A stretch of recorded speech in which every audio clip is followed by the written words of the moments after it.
एक बहुत ही famous saying है, the past is like a compass that leads us towards the future. हमारा जो पास्ट होता है वो हमें रास्ता दिखाता है ताकि हम एक बेहतर फ्यूचर बना सके। लेकिन इस पास्ट को बेहतर तरीके से जानना भी ज़रूरी है। आज के अपने इस सेशन में हम इसी पास्ट को एक्सप्लोर करेंगे और पूरी मॉडर्न हिस्ट्री को बहुत ही कम समय में एनिमेशन के थ्रू समझने का प्रयास करेंगे। इस पूरी जर्नी में हम आगे बढ़ेंगे, लेकिन उसके पहले मैं आपको कुछ बेसिक फंडामेंटल बातें बताता हूँ। जैसे कि यूपीएससी फाउंडेशन कोर्स 2024-25 लॉन्च हो चुका है। इसमें जीएस की क्लासेस अवेलेबल होंगी along with optional classes and 24/7 library access. CTR model के तहत इसमें डेली बेसिस पर टेस्ट होगा और रिवीजन भी होगा। सीसैट की क्लासेस आपकी इसका हिस्सा होंगी और मल्टी लेवल पर मेंटोरशिप अवेलेबल रहेगी। रिकॉर्डेड लेक्चर्स अवेलेबल होंगे अगर आपने किसी भी केस में अपनी क्लासेस को मिस किया है तो। आप इस बारे में अगर कोई भी और जानकारी चाहते हैं या क्लासेस को ज्वाइन करना चाहते हैं तो डिस्क्रिप्शन बॉक्स में आपको एक फॉर्म मिल जाएगा जिसे आप फिल कर सकते हैं। तो आइए बिना देरी किए अपनी इस जर्नी को स्टार्ट करते हैं। दोस्तों, आज के वीडियो में हम इंडिया की मॉडर्न हिस्ट्री की जर्नी देखेंगे। एग्जाम पर्सपेक्टिव से मॉडर्न हिस्ट्री बहुत ही इंपॉर्टेंट है और हर साल यूपीएससी हो या state PCS exams, modern history prelims और मेंस दोनों में ही सिग्निफिकेंट शेयर होल्ड करता है। मॉडर्न हिस्ट्री को हम 5 पार्ट में डिवाइड कर सकते हैं। पहला है एडवेंट ऑफ यूरोपियंस, दूसरा है रिवॉल्ट ऑफ 1857, तीसरा है beginning of modern nationalism in India and rise of Indian National Congress, चौथा है गांधीयन एरा और पांचवा है टुवर्ड्स फ्रीडम एंड पार्टीशन।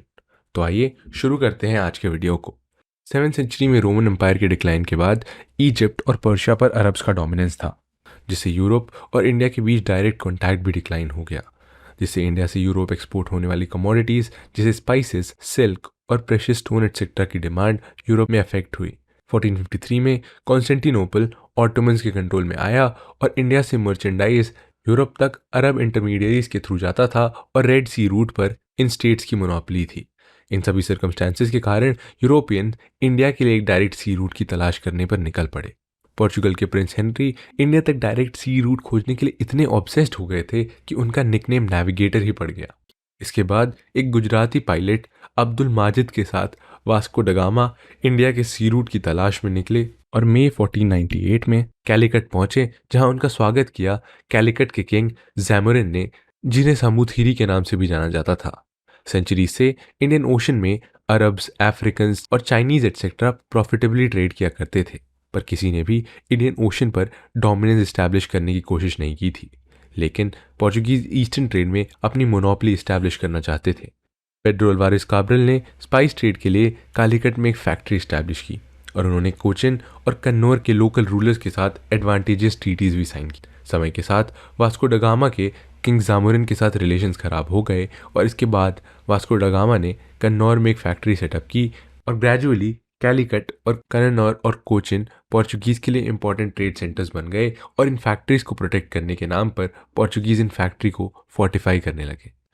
1505 में किंग ऑफ पोर्चुगल ने फ्रांसिस्को दे अल्मीडा को इंडिया में गवर्नर अपॉइंट किया और इन्हें एडन और मूस और मलक्का को सीज कर इंडिया के मुस्लिम ट्रेड को डिस्ट्रॉय कर पोर्चुगीज इंटरेस्ट्स को कंसोलिडेट करने की रिस्पॉन्सिबिलिटी सौंपी गई।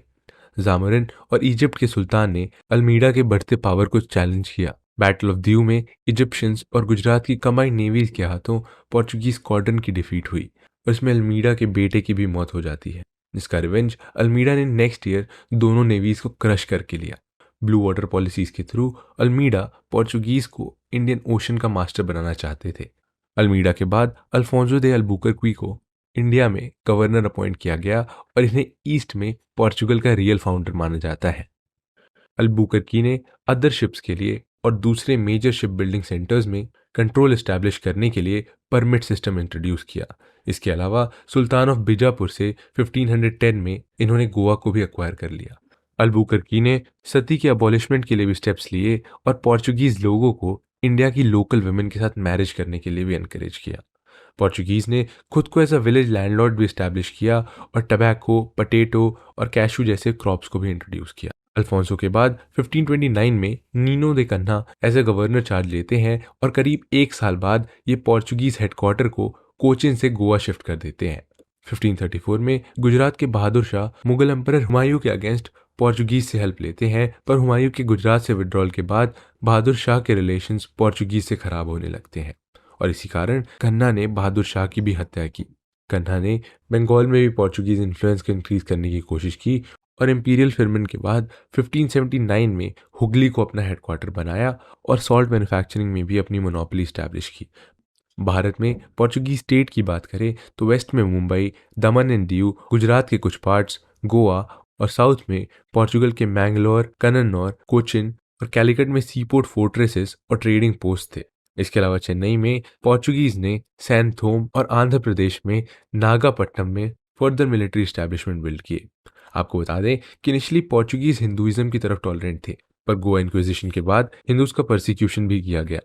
केवल इतना ही नहीं, पोर्चुगीज हिंदूज और मुस्लिम बच्चों को सीज कर क्रूअल स्लेव ट्रेड भी किया करते थे।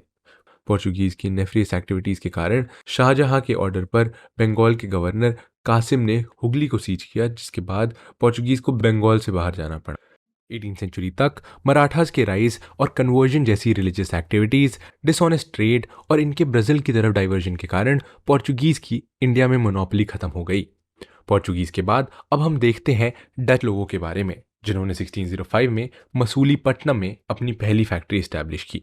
इसके अलावा डच ने पोर्चुगीज से नागपट्टनम को कैप्चर कर साउथ में अपना स्ट्रॉन्ग होल्ड बनाया और फिर कोरोमंडल कोस्ट, सूरत, उत्तर प्रदेश, पुलिकट, कराईकल, चिंसुरा, कासिम बाजार, बालासोर, पटना और कोचिन एटसेट्रा में भी अपनी फैक्ट्रीज एस्टैब्लिश की। डच इंडिया से सिल्क, कॉटन, इंडिगो, राइस और ओपियम का ट्रेड करते थे। डच इंडिया में मेनली ट्रेड के पर्पज से आए थे और उनका इंडिया में एम्पायर बिल्ड करने का इरादा नहीं था। इंडोनेशिया की ओर डच का झुकाव और एंग्लो डच वॉर में डच की डिफीट के बाद इंडिया में डच का होल्ड वीक पड़ गया। डच के बाद अब हम देखते हैं सबसे इंपॉर्टेंट कोलोनाइजर इंग्लैंड की तरफ। क्वीन एलिजाबेथ फर्स्ट ने ईस्ट इंडिया कंपनी को एक चार्टर द्वारा उन्हें 15 साल एक्सक्लूसिव ट्रेडिंग राइट ग्रांट किया था। अप्रैल 1609 में कैप्टन हॉकिंस ने जहांगीर से सूरत में फैक्ट्री स्टैब्लिश करने के लिए परमिशन मांगी, जो पोर्चुगीज के ऑपोजिशन के कारण सक्सीड नहीं हो पाई। 1611 में इंग्लिश ने मसूलीपट्टनम में ट्रेडिंग स्टार्ट कर दी और 1616 में वहां एक फैक्ट्री भी स्टैब्लिश की। 1612 में कैप्टन बीस्ट ने पोर्चुगीज को डिफीट कर जहांगीर को इम्प्रेस किया और 1613 में जहांगीर ने इंग्लिश लोगों को सूरत में सर थॉमस एडवर्ड के अंडर फैक्ट्री स्टैब्लिश करने की परमिशन दे दी। 1615 में sir Thomas Roe James the first के एम्बेसडर के रूप में जहांगीर के कोर्ट में आते हैं और आगरा, अहमदाबाद और भरूच में फैक्ट्री सेट करने की परमिशन गेन करने में सक्सेसफुल होते हैं।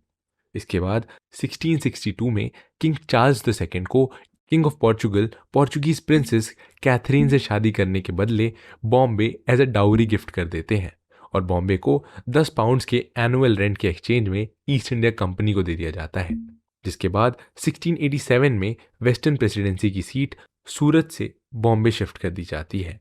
उसके बाद 1632 में सुल्तान ऑफ गोलकोंडा ने ब्रिटिशर्स को 500 पगोडास के एक्सचेंज में गोल्डन फरमान इशू कर ब्रिटिशर्स को गोलकोंडा पोर्ट्स में फ्री ट्रेड करने की right they the. Francis day नाम के एक ब्रिटिश मर्चेंट को चंद्रगिरी के रूलर ने मद्रास में एक फोर्टिफाइड फैक्ट्री बिल्ड करने की परमिशन दी, जो आगे जाकर फोर्ट सेंट जॉर्ज के नाम से जाना गया और इसी फोर्ट ने साउथ इंडिया में मसूलीपट्टनम को as a British headquarter replace किया। और इसके बाद ब्रिटिशर्स ने अपनी ट्रेडिंग एक्टिविटीज को ईस्ट में एक्सटेंड करते हुए हरिहरपुर और बालासोर में भी फैक्ट्री एस्टैब्लिश की। आइए अब देखते हैं ब्रिटिशर्स की बंगाल एक्टिविटीज को। बंगाल तब इंडिया का एक लार्ज और रिच प्रोविंस हुआ करता था और बंगाल के ऊपर कंट्रोल ब्रिटिश के प्रॉफिट सीकिंग मोटिव के लिए एक क्रूशियल एलिमेंट था। 1651 में बंगाल के गवर्नर शाह सूजा ने ₹3000 के एक्सचेंज में ब्रिटिशर्स को बंगाल में ट्रेड करने की परमिशन दी। ब्रिटिशर्स ने बंगाल में अपनी सबसे पहली फैक्ट्री 1651 में हुगली में स्टार्ट की और इसके बाद कासिम बाजार, पटना और राजमहल में भी फैक्ट्री एस्टैब्लिश की गई। फरमान के बावजूद भी ब्रिटिशर्स को लोकल कस्टम ऑफिसर्स को टोल पे करना पड़ता था, जो बाद में ब्रिटिशर्स और मुगल्स के बीच हॉस्टिलिटीज का कारण बना और 1686 में हुगली को मुगल्स ने कैप्चर कर लिया, जिसके जवाब में ब्रिटिशर्स ने थाना, हिजली और बालासोर को कैप्चर किया। 1690 में जॉब चार्नोक ने मुगल्स के साथ एक ट्रीटी साइन की और इंपीरियल फरमान गेन किया और 1691 में सुतानुती में एक इंग्लिश फैक्ट्री एस्टैब्लिश की। बारधमान डिस्ट्रिक्ट के जमींदार शोभा सिंह ने ब्रिटिशर्स के अगेंस्ट रिबेल किया और उसके बाद ब्रिटिशर्स ने सुतानुती के अपने एस्टैब्लिशमेंट को फोर्टिफाई किया। इसके बाद 1698 में ब्रिटिशर्स ने 1200 रुपए में सुतानुती, गोबिंदपुर और कालीकाता की जमींदारी खरीद ली और एक फोर्टिफाइड एस्टैब्लिशमेंट बिल्ड किया गया 1700 में, जिसका नाम पड़ा फोर्ट विलियम, जिसे ईस्टर्न प्रेसिडेंसी की सीट बनाई गई और सर चार्ल्स आयर इसके फर्स्ट प्रेसिडेंट थे। 1715 में जॉन सरमैन की लीडरशिप में English mission Mughal emperor Farooq सियार से 3 और फरमान सिक्योर करते हैं, जिससे ईस्ट इंडिया कंपनी को बंगाल, गुजरात और हैदराबाद में स्पेशल प्रिविलेजेस मिल जाते हैं और इस फरमान को Magna carta of the company कहा जाता है। इस फरमान के अकॉर्डिंग 3000 के एनुअल पेमेंट के एक्सचेंज में कंपनी के इंपोर्ट और एक्सपोर्ट को एडिशनल कस्टम ड्यूटी से एग्जेम्प्ट कर दिया गया और गुड्स के ट्रांसपोर्टेशन के लिए कंपनी को दस्तक इशू करने की भी परमिशन दे दी गई। हैदराबाद में कंपनी केवल मार्जर्स के लिए रेंट देती थी और इनके existing free trading rights retained ही रहे। सूरत में एनुअल 10,000 के पेमेंट के बदले कंपनी को ड्यूटी फ्री ट्रेड की परमिशन दी गई और बॉम्बे में कंपनी को अपने खुद के कॉइन्स भी मिंट करने की परमिशन दी गई, जिसकी वैलिडिटी पूरे मुगल एम्पायर में थी। तो ये तो बात साफ हो गई कि फ्लैटरी और डिप्लोमेसी का यूज कर ईस्ट इंडिया कंपनी ने मुगल से कई सारे ट्रेडिंग कंसेशंस गेन किए। ब्रिटिशर्स की कहानी को हम आगे जारी रखेंगे, लेकिन उससे पहले आइए देखते हैं इंडिया में आए दूसरे फॉरेन पावर्स के बारे में, जैसे फ्रेंच, जो सबसे आखिर में इंडिया आए थे। लुइस द 14th के रेन में उनके मिनिस्टर कॉलबर्ट ने 1664 में फ्रेंच ईस्ट इंडिया कंपनी की फाउंडेशन रखी, जिसे इंडिया और पैसिफिक ओशन में 50 ईयर्स की ट्रेड मोनोपोली दी गई। इसके बाद 1667 में फ्रैंकोइस कैरन एक पर्शियन मर्सेरा के साथ इंडिया आए और सूरत में एक फैक्ट्री एस्टैब्लिश की और 1669 में मेरसरा ने सुल्तान ऑफ गोलकोंडा से पेटेंट लेकर मसूलीपट्टनम में एक फैक्ट्री एस्टैब्लिश की। इसके बाद 1673 में फ्रेंच ने गवर्नर ऑफ बंगाल शाइस्ता खान से परमिशन लेकर बंगाल के चंद्रनगर में एक टाउनशिप एस्टैब्लिश की। 1673 में वालीकोंडापुरम के गवर्नर शेर लोदी खान ने मसूलीपट्टनम फैक्ट्री के डायरेक्टर फ्रैंकोइस मार्टिन को सेटलमेंट के लिए एक साइट ग्रांट की और यहीं पर 1674 में पौंडीचेरी एस्टैब्लिश की गई, जो इंडिया में फ्रेंच के पावर हाउस का नर्व सेंटर बना और उसी साल कैरन को रिप्लेस कर मार्टिन को गवर्नर बनाया। इसके अलावा फ्रेंच ने माहे, कराईकाल, बारासोर और कासिम बाजार में भी अपनी फैक्ट्रीज एस्टैब्लिश की। 1693 में डच ने पौंडीचेरी को कैप्चर किया और 1697 में ट्रीटी ऑफ रिस्विक के बाद पौंडीचेरी को फ्रेंच के पास रिस्टोर किया गया। इसके बाद वॉर ऑफ स्पेनिश सक्सेशन और मार्टिन के डिमाइस के कारण फ्रेंच को इंडिया में एक बड़ा सेटबैक फेस करना पड़ा। 1720 में perpetual companies of the Indies के नाम से फ्रेंच कंपनी को फिर से रिवाइव किया गया, जिसके 2 एक्टिव गवर्नर लेनॉय और दुमास ने 1720 और 1742 के बीच इसे और एनहांस किया। फ्रांस और ब्रिटेन के बीच सुप्रीमेसी के लिए स्ट्रगल्स और वॉर काफी ज्यादा लंबे समय तक चली। आईएन वॉर्स और इनमें हुए कुछ इंपॉर्टेंट इंसिडेंट्स पर नजर डालते हैं। इंडिया में एंग्लो फ्रेंच राइवलरी इन दोनों के हिस्टोरिक राइवलरी का एक कंटिन्यूएशन था, जो ऑस्ट्रियन वॉर ऑफ सक्सेशन से स्टार्ट हुआ था और 7 ईयर वॉर्स के साथ कंक्लूड हुआ। इंडिया में Anglo French rivalry Carnatic war के रूप में रिफ्लेक्ट हुई और इन वॉर्स के बाद ब्रिटिश इंडिया में सुप्रीम यूरोपियन पावर्स बनकर उभरे। आइए अब कर्नाटिक वॉर्स को डिटेल में समझते हैं। First Carnatic war 1740 to 1748। Barnett के अंदर इंग्लिश नेवी ने कुछ फ्रेंच शिप को सीज किया, जिसके रिटेलिएशन में फ्रेंच ने मद्रास को सीज किया। इस वॉर में फ्रेंच फोर्सेस और नवाब ऑफ कर्नाटिक अनवर उद्दीन की फोर्सेस के बीच अद्यार के किनारे हुई बैटल ऑफ सेंटोम सिग्निफिकेंट है। फ्रेंच के अगेंस्ट ब्रिटिशर्स ने अनवर उद्दीन से हेल्प मांगी और अनवर उद्दीन इस बैटल में कूद पड़े। इस बैटल में कैप्टन पैराडाइज और गवर्नर डुप्लेक्स के अंडर फ्रांस की जीत हुई। फर्स्ट कर्नाटिक वॉर का एंड 1748 में ट्रीटी ऑफ एक्सला शपेल से हुआ और ऑस्ट्रेलियन वॉर ऑफ सक्सेशन को भी कंक्लूड किया गया। इस ट्रीटी के तहत मद्रास ब्रिटिश को वापस दिया गया और फ्रेंच को नॉर्थ अमेरिका में टेरिटरीज मिली। इस वॉर ने नेवल फोर्सेस और स्मॉल बट डिसिप्लिन्ड आर्मी की इंपॉर्टेंस को उजागर की। आइए अब देखते हैं सेकेंड कर्नाटिक वॉर के बारे में, जिसकी बैक स्टोरी इंडिया में ही लिखी गई। French governor duplex southern India में फ्रेंच पावर और पॉलिटिकल इन्फ्लुएंस को इंक्रीज करने और ब्रिटिश को डिफीट करने के लिए लोकल डायनेस्टीज के डिस्प्यूट्स में इंटरफियर करने लगे। 1748 में हैदराबाद किंगडम के फाउंडर निजाम उल मुल्क की डेथ के बाद उनके बेटे नासिर जंग के एक्सेशन को नवाब के ग्रैंडसन मुजफ्फर जंग ने अपोज किया और कर्नाटक में अनवर उद्दीन की नवाबी को चंदा साहिब ने चैलेंज किया। आपको बता दें कि चंदा साहिब कर्नाटक के नवाब दोस्त अली के सन इन लॉ थे। फ्रेंच ने डेक्कन में मुजफ्फर जंग और कर्नाटक में चंदा साहिब के क्लेम को सपोर्ट किया और ब्रिटिश ने नासिर जंग और अनवर उद्दीन को सपोर्ट किया। 1749 में मुजफ्फर जंग, चंदा साहिब और फ्रेंच की कंबाइंड आर्मी ने अनवरुद्दीन को बैटल ऑफ अंबर में मार गिराया और जिसके बाद मुजफ्फर जंग डेक्कन के सूबादार बन गए और डुप्लिक्स कृष्णा रिवर के साउथ की पूरी मुगल टेरिटरी के गवर्नर अपॉइंट किए गए। इसके बाद रॉबर्ट क्लाइव की लीडरशिप के अंडर ब्रिटिश फोर्सेस ने कार्नेटिक के कैपिटल आर्कोट को कैप्चर किया। अपनी पूरी कोशिश करने के बाद भी चंदा साहिब आर्कोट को बचा नहीं पाए और 1752 में उन्होंने सरेंडर कर दिया, जिसके बाद मोहम्मद अली ने उन्हें एग्जीक्यूट भी कर दिया। 1754 में फ्रेंच ने डुप्लिक्स को फ्रांस रिटर्न करने के लिए बुला लिया और गॉडहू को इंडिया का गवर्नर अपॉइंट किया गया। गॉडहू ने ब्रिटिश के साथ पॉलिसी ऑफ नेगोशिएशन अडॉप्ट की और उसने उनके साथ एक ट्रीटी भी साइन की जिसमें दोनों ने नेटिव प्रिंसेस के क्वारल्स में इंटरफेयर नहीं करने का डिसीजन लिया। इन सब घटनाओं के बाद इंडियन अथॉरिटी यूरोपियन सपोर्ट के ऊपर डिपेंडेंट हो गई थी और कर्नाटक के मोहम्मद अली और हैदराबाद के सलावत जंग यूरोपियंस के पेट्रन के स्थान पर महज एक क्लाइंट ही बनकर रह गए। Third Karnataka war 1758 to 1763। 1758 में काउंट डे लैली के अंडर फ्रेंच आर्मी में सेंट डेविड और विजयनगरम को कैप्चर कर लिया और ब्रिटिश एडमिरल डी एक ने मसूलीपट्टनम में फ्रेंच फ्लीट पर अटैक कर दिया। Battle of Wandiwash third Carnatic war में एक डिसाइसिव बैटल थी जिसमें सर आयर कूट की लीडरशिप में ब्रिटिशर्स की जीत हुई। इसके बाद फ्रेंच की पावर ना के बराबर ही रह गई और 16 जनवरी 1761 में लैली ने फाइनली सरेंडर कर दिया। थर्ड कर्नाटिक वॉर के बाद 1763 में treaty of peace of Paris sign की गई, जिसके बाद इंडिया में फ्रेंच पोजीशंस तो रिस्टोर हो गई पर इंडिया में इनका पॉलिटिकल इन्फ्लुएंस ना के बराबर ही रह गया और पोर्चुगीज और डच की तरह फ्रेंच भी अपने स्मॉल एनक्लेव्स में ही कन्फाइंड हो गए और उनकी एक्टिविटीज ट्रेड तक ही लिमिट रह गई। हिस्टोरियन 1757 की बैटल ऑफ प्लासी को ब्रिटिश रूल के लिए एक डिसाइसिव इवेंट कंसिडर करते हैं, पर बैटल ऑफ वैंडिवॉश के बाद British east India company India में एक सोल पावर बनकर इमर्ज हुई थी। आगे बढ़ने से पहले आइए इंडिया में डेनिश ईस्ट इंडिया कंपनी के बारे में जानते हैं, जिसे 1616 में इस्टेब्लिश किया गया था और 1620 में इन्होंने टैंजोर के करीब ट्रैंकेबार में एक फैक्ट्री इस्टेब्लिश की। इसके अलावा सिरमपोर में इनकी प्रिंसिपल सेटलमेंट भी थी। डेन्स इंडिया में ट्रेड और कॉमर्स से ज़्यादा मिशनरी एक्टिविटीज़ के लिए आए थे। औरंगजेब के रेन से ही मुगल एम्पायर की फाउंडेशन कमज़ोर पड़ने लगी थी, जिसमें इकोनॉमिक और military decline, external invasions, advent of Europeans, Aurangzeb की रिलीजियस और डेक्कन पॉलिसीज़ और मैसूर, राजपूत, केरला, जट्स, अवध, बंगाल, हैदराबाद, सिख और मराठास का इंडिपेंडेंट स्टेट बनकर उभरना भी मुगल एम्पायर के डिक्लाइन का एक मेन रीज़न रहा। इंडिया में ब्रिटिश के स्ट्रॉन्ग होल्ड को इंक्रीज करने में बंगाल का एक अहम रोल रहा है। बंगाल के दीवान मुर्शिद कुली खान के बेटे सरफराज खान की हत्या कर अलीवर्दी खान ने बंगाल को टेक ओवर किया था।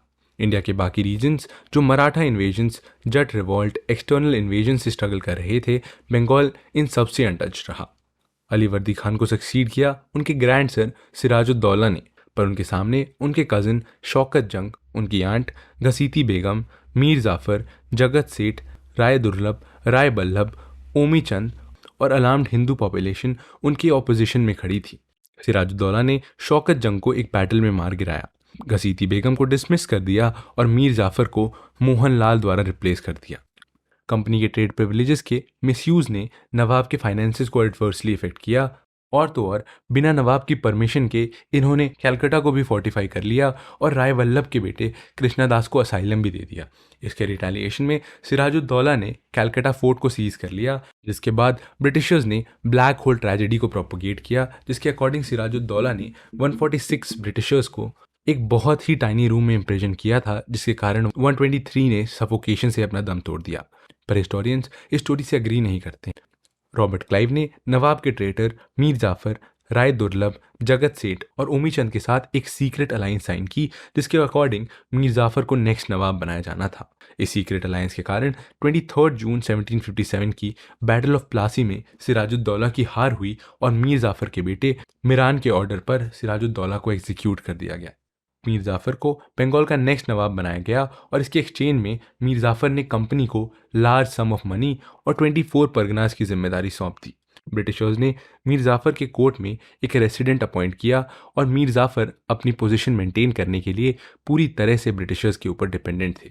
बैटल ऑफ प्लासी ने इंडिया में ब्रिटिश एम्पायर का फाउंडेशन स्टोन रखा और साथ साथ बंगाल में ब्रिटिश की मिलिट्री सुप्रीमेसी भी इस्टेब्लिश की। इसके बाद क्लाइव के रिपीटेड इंटरफेरेंस से इरिटेट होकर मीर जाफ़र ने डच के साथ एक कॉन्स्पिरेसी की, पर बेदारा में इंग्लिश फोर्सेस के हाथों डच की डिफीट हुई, जिसके बाद कंपनी ने मीर जाफर के सन इन लॉ मीर कासिम के साथ 1760 में एक ट्रीटी साइन की और उसे नेक्स्ट नवाब बनाया गया, जिसके एक्सचेंज में मीर कासिम ने बुर्दवान, मिदनापुर और चिटगोंग के राइट्स कंपनी को दे दिए। इसके बाद कंपनी से एक सेफ डिस्टेंस मेंटेन करने के लिए मीर कासिम ने कैपिटल को मुर्शिदाबाद से मुंगेर शिफ्ट कर दिया, एडमिनिस्ट्रेशन को रीऑर्गेनाइज किया और आर्मी को एफिशिएंट बनाने के लिए रिक्वायर्ड स्टेप्स लिए। कंपनी द्वारा दस्तक के मिसयूज के कारण मीर कासिम और कंट्री के बीच टसल इंक्रीज होते चले गए और 1763 में ये टसल वॉर में डेवलप हो गया और मीर कासिम को अवध भागना पड़ा और वहाँ के नवाब शुजा-उद-दौला और मुगल एम्परर शाह आलम II के साथ एक कन्फेडरेसी साइन करनी पड़ी। पर इसमें ब्रिटिश की जीत होती है, जिसके बाद ब्रिटिश नॉर्थ इंडिया में एक ग्रेट पावर के रूप में उभरते हैं। मीर जाफर को फिर से नवाब रिस्टोर किया जाता है और इसके एक्सचेंज में मीर जाफर ने मिदनपुर, बुर्दवान और चिटगोंग के साथ पूरे बंगाल में ब्रिटिश को ड्यूटी फ्री ट्रेड के राइट्स देते हैं और केवल सॉल्ट के ऊपर ही 2% की ड्यूटी लेते हैं। रॉबर्ट क्लाइव ने शाह सूजा और शाह आलम II के साथ 2 इंपॉर्टेंट ट्रीटी साइन की, जिसके अकॉर्डिंग अवध से कारा और इलाहाबाद शाह आलम II को दिया गया। इसके अलावा ₹50 लाख वॉर इंडेमनिटी कंपनी को दी गई। अपनी आगे की जिंदगी शाह आलम II ने इलाहाबाद में कंपनी के प्रोटेक्शन में बिताई और एक फरमान द्वारा ₹26 लाख के एनुअल पेमेंट के एक्सचेंज में बंगाल, बिहार और उड़ीसा की दीवानी कंपनी को सौंपी गई और डिफेंस और एडमिनिस्ट्रेटिव पर्पसेस के लिए कंपनी के लिए 56 लाख का प्रोविजन क्रिएट किया गया। ब्रिटिश ने अवध को एक बफर स्टेट में टर्न कर दिया और शाह आलम II को एक यूजफुल रबर स्टैम्प बना दिया गया। रॉबर्ट क्लाइव ने बंगाल में डुअल गवर्नमेंट सिस्टम इंट्रोड्यूस किया, जिसका मतलब था बंगाल में दीवानी यानी कलेक्शन ऑफ रेवेन्यूज और निजामत यानी पुलिस और जुडिशरी का कंट्रोल कंपनी के हाथ में था। इस सिस्टम ने कंपनी के हाथ में सॉवरेन पावर दे दी और पीस और ऑर्डर मेंटेन करने के लिए नवाब रिस्पॉन्सिबल थे, पर इसके साथ ही वो फंड और फोर्सेस के लिए कंपनी के ऊपर डिपेंडेंट थे। दीवानी के लिए कंपनी बंगाल में मोहम्मद रजा खान और बिहार में राजा शितब रॉय को as a deputy Diwan appoint किया।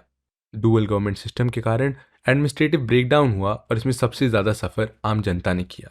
फाइनली 1772 में वॉरेन हेस्टिंग्स द्वारा डुअल गवर्नमेंट सिस्टम को अबॉलिश किया गया।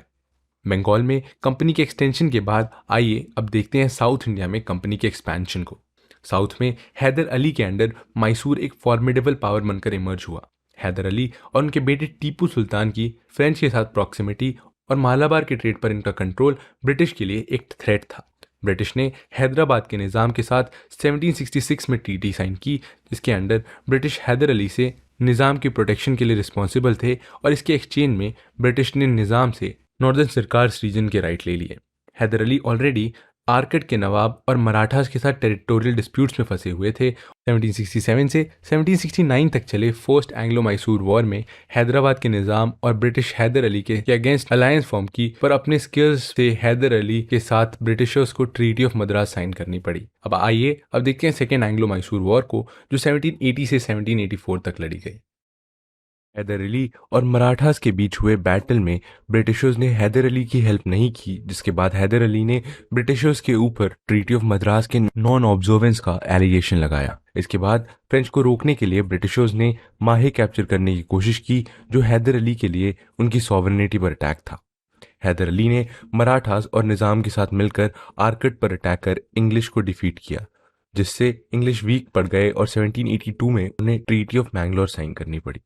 1782 में हैदर अली की डेथ के बाद उनके बेटे टीपू सुल्तान ने इस वॉर को थर्ड एंग्लो मैसूर वॉर के रूप में कंटिन्यू रखा। टीपू सुल्तान ने कोचिन की सॉवरेनिटी के लिए स्टेट ऑफ ट्रावनकोर के ऊपर वॉर डिक्लेयर कर दिया और ब्रिटिश ट्रावनकोर के सपोर्ट में आ गए, मगर टीपू सुल्तान के हाथों ब्रिटिशर्स की डिफीट होती है। इसके बाद कॉर्नवालिस के अंडर मराठास और निज़ाम के सपोर्ट से ब्रिटिश सेरिंगपट्टम पर अटैक कर टीपू को डिफीट करते हैं, जिसके बाद उन्हें और ब्रिटिशर्स को 1792 में ट्रीटी ऑफ सेरिंगपट्टम साइन करनी पड़ती है। 1798 में गवर्नर जनरल लॉर्ड ब्लेजली टीपू के ऊपर ट्रीजन का एलिगेशन लगाते हैं, जिसके बाद fourth Anglo Mysore war start होती है। सेरिंगपट्टम के फॉल के साथ अल्टीमेटली टीपू की हार होती है और ब्रिटिशर्स को मैसूर को वोडेयर फैमिली को सौंपना पड़ता है। एंग्लो मैसूर वॉर्स के बाद अब देखते हैं एंग्लो मराठा वॉर्स के बारे में। First Anglo Maratha war 1775 to 1782। Madhavrao की डेथ के बाद मराठास में वॉर ऑफ सक्सेशन स्टार्ट हो जाती है। नाना फडणवीस और 23 मराठा चीफ्स यानी 12 भाई सवाई माधवराव को नेक्स्ट पेशवा बनाने के लिए सपोर्ट करते हैं, पर रघुनाथ राव इसके अगेंस्ट होते हैं और 1779 में वो ब्रिटिशर्स के साथ ट्रीटी ऑफ सूरत साइन करते हैं और सैलसेट और बसेन को ब्रिटिशर्स को सीड कर देते हैं। पर ब्रिटिश कैलकाटा काउंसिल की ऑब्जेक्शन पर ट्रीटी ऑफ पुरंदर साइन करते हैं, जिसके अंडर रघुनाथ राव को पेंशन प्रॉमिस की जाती है। नाना फडणवीस के फ्रेंच के साथ बढ़ते रिलेशंस के कारण ब्रिटिशर्स पुणे पर अटैक कर देते हैं।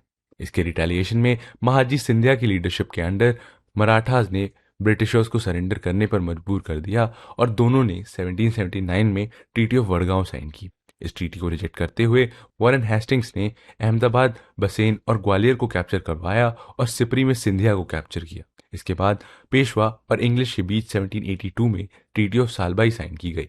पेशवा माधवराव नारायण की डेथ के बाद रघुनाथ राव के बेटे बाजीराव सेकंड पेशवा बने और नाना फडणवीस को चीफ मिनिस्टर अपॉइंट किया गया। Second Anglo Maratha war 1803 to 1805। Bajirao second ने ब्रिटिशर्स के साथ 1802 में ट्रीटी ऑफ बसेन साइन कर सब्सिडरी अलायंस एक्सेप्ट की थी, जिसके बाद आर्थर लेस्ली की लीडरशिप में ब्रिटिशर्स ने सिंधिया के साथ ट्रीटी ऑफ देवगांव और भोसले के साथ ट्रीटी ऑफ सूरजी अंजन गांव साइन कर उनके ऊपर सब्सिडरी अलायंस इंपोज किया गया। इसके बाद मराठास ब्रिटिश के वैसल बनकर ही रह गए। ये सारी घटनाएं थर्ड एंग्लो मराठा वॉर 1817 से 1819 की तरफ बढ़ रही थी। मराठास के वीक होने के बाद उनकी आर्मी में एज अ मर्सिनरी काम करने वाले लोग, पिंडारी लोग अनएम्प्लॉयमेंट के कारण प्लंडरिंग जैसी एक्टिविटीज में इन्वॉल्व हो गए। ब्रिटिशर्स ने मराठास के ऊपर पिंडारीज को शेल्टर देने के चार्जेस लगाए और पिंडारी लीडर्स को कैप्चर भी किया। मराठास ने इसे अपनी सॉवरेनिटी पर अटैक मानकर पूना और नागपुर ब्रिटिश रेजिडेंसी पर अटैक कर दिया। पर एक के बाद एक सबकी डिफीट हुई, जिसके बाद पेशवा के साथ ट्रीटी ऑफ पूना, सिंधिया के साथ ट्रीटी ऑफ ग्वालियर और होलकर के साथ ट्रीटी ऑफ मंदसौर साइन की गई। इसके साथ ही मराठा कॉन्फेडरेसी डिसॉल्व कर पेशवा बाजीराव सेकंड को ब्रिटिश रिटेनर बनाकर बिठूर भेज दिया गया। एंग्लो मराठा वॉर्स के बाद आइए अब देखते हैं फर्स्ट एंग्लो सिख वॉर के बारे में, जो 1845 से 1846 तक चली। 1845 में लाल सिंह की लीडरशिप में सिख द्वारा सतलुज रिवर को क्रॉस करने के एक्ट को ब्रिटिश ने as an act of aggression लिया और सिख के ऊपर वॉर डिक्लेयर कर दिया। इस वॉर में सिख की हार होती है और 1846 में ब्रिटिशर्स और सिख के बीच ट्रीटी ऑफ लाहौर साइन की जाती है। पर इससे अनसेटिस्फाइड सिख एक बार फिर रिबेल करते हैं, जिसके बाद दिसंबर 1846 में ट्रीटी ऑफ भैरोवल साइन की जाती है और रानी जिंदन को एज अ रीजेंट रिमूव किया जाता है और पंजाब के लिए एक काउंसिल ऑफ रीजेंसी सेट की जाती है। Second Anglo Sikh war 1848 to 1849। Multan के गवर्नर मुलराज ने रिवॉल्ट कर 2 ब्रिटिश ऑफिसर्स की हत्या कर दी और इस रिवॉल्ट को सप्रेस करने की रिस्पॉन्सिबिलिटी लॉर्ड डलहौजी के ऊपर आती है, जिस दौरान पंजाब को एनेक्स कर उसे एक चीफ कमिश्नर के अंडर प्लेस किया जाता है और जॉन लॉरेंस यहाँ के फर्स्ट चीफ कमिश्नर अपॉइंट किए जाते हैं। वॉर के अलावा ईस्ट इंडिया कंपनी ने वॉरेन हेस्टिंग्स की रिंग फेंस पॉलिसी, लेस्ली की सब्सिडरी अलायंस और डलहौजी की डॉक्ट्रिन ऑफ लैप्स पॉलिसी का यूज कर इंडिया के प्रॉस्परस स्टेट्स जैसे हैदराबाद, मैसूर, अवध, सतारा, झांसी एटसेट्रा को एनेक्स कर इंडिया के सोल पावर की तरह इमर्ज होते हैं। ईस्ट इंडिया कंपनी की एक्टिविटीज जैसे colonial land revenue settlement, heavy tax burden, peasant का उनके लैंड से इवैक्यूएशन, ट्राइबल लैंड का इंक्रोचमेंट, रूरल सोसाइटी का एक्सप्लॉयटेशन, ब्रिटिश गुड्स का प्रमोशन, इंडियन इंडस्ट्रीज और एक्सपोर्ट्स पर लगी heavy duties, destruction of indigenous industries etcetera के कारण लोगों में ब्रिटिशर्स के अगेंस्ट रिजेंटमेंट इंक्रीज होने लगती है और अलग अलग स्थान और समय पर लोग रिवॉल्ट करते हैं। आइए ऐसी कुछ मेजर अपराइजिंग्स के बारे में जानते हैं। सन्यासी रिवॉल्ट और फकीर रिबेलियन 1763 टू 1800। 1770 की डिजास्टर्स फैमिन और ब्रिटिशर्स के हार्श इकोनॉमिक ऑर्डर्स ने ईस्टर्न इंडिया में सन्यासियों को रिवॉल्ट करने के लिए कंपेल कर दिया। कुछ डिस्पोज जमींदार, डिसबैंडेड सोल्जर्स और पुअर रूरल फैमिलीज ने इस रिवॉल्ट में पार्ट लिया। इस अपराइजिंग में हिंदूज और मुस्लिम्स ने इक्वली पार्टिसिपेट किया था और फाइनली इसे वॉरेन हेस्टिंग्स द्वारा सप्रेस कर दिया गया। देवी चौधुरानी, भवानी पाठक, मंजू शाह, चिराग अली, मूसा शाह इस अपराइजिंग के इंपॉर्टेंट लीडर्स थे। आपको बता दें कि बंकिम चंद्र चट्टोपाध्याय द्वारा रचित आनंद मठ और देवी चौधुरानी इसी सन्यासी रिवॉल्ट के ऊपर बेस्ड है। नेक्स्ट इंपॉर्टेंट रेबेलियन है पाइका रेबेलियन 1870। पाइक्स ओडिशा के ट्रेडिशनल लैंड मिलिशियास थे और मिलिट्री सर्विसेज के against rent free land tenure enjoy करते थे। ब्रिटिश द्वारा राजा ऑफ खुर्दा को ओवरथ्रो करने के बाद पाइक्स की पावर को रिड्यूस कर दिया गया। कंपनी की extortionist land revenue policy, salt taxes, abolition of cowrie currency etcetera के कारण जमींदार और पेजेंट्स में रिजेंटमेंट इंक्रीज होती गई। 1814 में बख्शी जगबंधु विद्याधर के स्टेट किला रोरंग को ब्रिटिशर्स ने टेक ओवर किया, जिसके बाद जगबंधु ने राजा ऑफ खुर्दा मुकुंद देव और दूसरे जमींदार के सपोर्ट से ब्रिटिश के ऊपर अटैक कर उनको कुछ टाइम के लिए रिट्रीट करने पर मजबूर कर दिया। मिड 1817 तक ब्रिटिशर्स ने खुर्दा को फिर से अपने कंट्रोल में ले लिया और 1818 में पाइका रेबेलियन को ब्रूटली सप्रेस किया गया। इसके बाद आइए देखते हैं 1820 में हुए अहोम रिवॉल्ट के बारे में। फर्स्ट बर्मा वॉर के बाद ब्रिटिश असम से विड्रॉ करने वाले थे, पर वॉर के बाद ब्रिटिशर्स ने अहोम की टेरिटरी को एक्वायर करना चाहा, जिस कारण 1828 में अहोम प्रिंस गोमद्वार कोनवार ने रिवॉल्ट कर दिया। इसके बाद कंपनी ने कंसिलिएटरी पॉलिसी अडॉप्ट करते हुए अपर असम को महाराजा पुरंदर सिंह नरेंद्र को सौंपा और कुछ पार्ट असमीज किंग को रिस्टोर कर दिया गया। अब नेक्स्ट आइए देखते हैं कूका मूवमेंट के बारे में, जिसे भगत जवाहर मल ने 1840 में वेस्टर्न पंजाब में स्टार्ट किया था। ब्रिटिश के पंजाब एनेक्सेशन के बाद ये रिलीजियस मूवमेंट पॉलिटिकल मूवमेंट में कन्वर्ट हो गया। इसके बाद हम देखते हैं कि 1782 से 1831 तक चले नारकल बेरिया अपराइजिंग के बारे में, जिसे बंगाल में टीटू मिर ने लीड किया था और इसे ब्रिटिशर्स के against first armed peasant uprising consider किया जाता है। नेक्स्ट है करम शाह द्वारा स्टार्ट किया गया पंगल पंथीस मूवमेंट, जिसे मेनली मेमसिंग डिस्ट्रिक्ट के हाजोंग और गारो ट्राइब के लोगों ने पार्टिसिपेट किया था। इसके आगे हम देखते हैं 1836 से 1854 के बीच हुए फर्स्ट मोपला अपराइजिंग के बारे में, जो ऑफिशियल्स के ऑपरेशंस के अगेंस्ट मालाबार में हुआ। इसके बाद 1921 में खिलाफत मूवमेंट के दौरान सेकेंड मोपला अपराइजिंग होती है। पेजेंट्स की तरह ही ट्राइबल्स ने भी ब्रिटिश ऑपरेशंस के अगेंस्ट रिवॉल्ट किया था। आइए देखते हैं ऐसे ही कुछ इंपॉर्टेंट रिवॉल्ट्स के बारे में। सबसे पहले हम देखेंगे झारखंड के सिंगबम में हुए हो और मुंडा अपराइजिंग के बारे में। बिरसा मुंडा इस मूवमेंट के सबसे इंपॉर्टेंट लीडर थे और 1860 से 1920 के बीच हुए उल गुलाम को one of the most important tribal uprising consider किया जाता है। नेक्स्ट हम देखेंगे 1855 में राजमहल हिल्स के संथाल रिबेलियन के बारे में, जिसमें सिद्धू और कानू ने जमींदार और ब्रिटिशर्स के अगेंस्ट रिबेलियन को लीड किया था। इस तरह अलग अलग समय पर ट्राइबल्स और पेजेंट्स ने ब्रिटिश ऑपरेशन के अगेंस्ट कई रिवॉल्ट किए, जैसे साउथ में हुआ पोलीगार मूवमेंट, ईस्टर्न बंगाल का फराइजी रिवॉल्ट, कोल म्यूटनी, खोंद अपराइजिंग और भिल रिवॉल्ट एटसेट्रा। इस जर्नी में आगे बढ़ते हुए अब हम चलते हैं 1857 में, जहां मंगल पांडे ने बैरकपुर में सीपॉय म्यूटनी का बिगुल बजाया, जिसे वीर सावरकर और एसबी चौधरी ने फर्स्ट वॉर ऑफ इंडिपेंडेंस का नाम दिया। ब्रिटिश राज के under heavy taxation, discriminatory tariff policies, destruction of traditional handicraft industry, British का सोशियो रिलीजियस अफेयर्स में इंटरफेरेंस, सीपॉयज के साथ हुए रिलीजियस और इकोनॉमिक इनजस्टिस एटसेट्रा इस रिवॉल्ट के पीछे के कुछ मेन रीजंस थे। इनमें से मेन ट्रिगर पॉइंट बना सीपॉयज के खाने के आटे में बोन डस्ट मिक्स करना और न्यू एनफील्ड राइफल का इंट्रोडक्शन, जिसकी कार्ट्रिज में पिग और काऊ का फैट यूज होता था, जो हिंदूज और मुस्लिम्स दोनों के लिए ही अनएक्सेप्टेबल था, और इसका नतीजा हुआ सीपॉय म्यूटनी। इसके बाद रिबल ने बहादुर शाह जफर को इंडिया के एम्परर के रूप में एक्सेप्ट किया। अलग अलग स्थानों पर लीडर्स ने इस रिवॉल्ट को लीड किया, जैसे दिल्ली में जनरल बख्त खान, कानपुर में नाना साहेब, लखनऊ में बेगम हजरत महल, बरेली में खान बहादुर, बिहार में कुंवर सिंह, फैजाबाद में मौलवी अहमदुल्ला और झांसी में रानी लक्ष्मीबाई, जिन्हें ट्रिब्यूट देते हुए ब्रिटिश ऑफिसर सर ह्यूग रोस ने कहा, "Here lay the woman who was the only man among the rebels." इनके अलावा तात्या टोपे भी रानी लक्ष्मीबाई के सपोर्ट में आए थे, पर अंत में sir Hugh wheeler, sir Connie Campbell और हेनरी लॉरेंस एटसेट्रा जैसे ब्रिटिश ऑफिसर्स ने इस रिवॉल्ट को ब्रूटली सप्रेस कर दिया। 1857 का रिवॉल्ट इंडिया की हिस्ट्री में एक टर्निंग पॉइंट था, जिसके बाद क्वीन विक्टोरिया को ब्रिटिश इंडिया का सॉवरेन रूलर डिक्लेयर किया गया, गवर्नर जनरल को वाइस रॉय से रिप्लेस किया गया और लॉर्ड कैनिंग ब्रिटिश इंडिया के फर्स्ट वाइस रॉय अपॉइंट किए गए। इसके अलावा इंडिया के एडमिनिस्ट्रेशन के लिए एक सेक्रेटरी ऑफ स्टेट भी अपॉइंट किया गया और इंडिया में ब्रिटिश एनेक्सेशंस और एक्सपेंशंस पर एक फुल स्टॉप लगा दिया गया। ये रिवॉल्ट अपने आप में बहुत ही सिग्निफिकेंट था, पर इसके कुछ लिमिटेशंस थे, जैसे इसका लिमिटेड टेरिटोरियल और सोशल बेस, इस कारण ये एक पैन इंडिया लेवल पर पहुंच नहीं सका।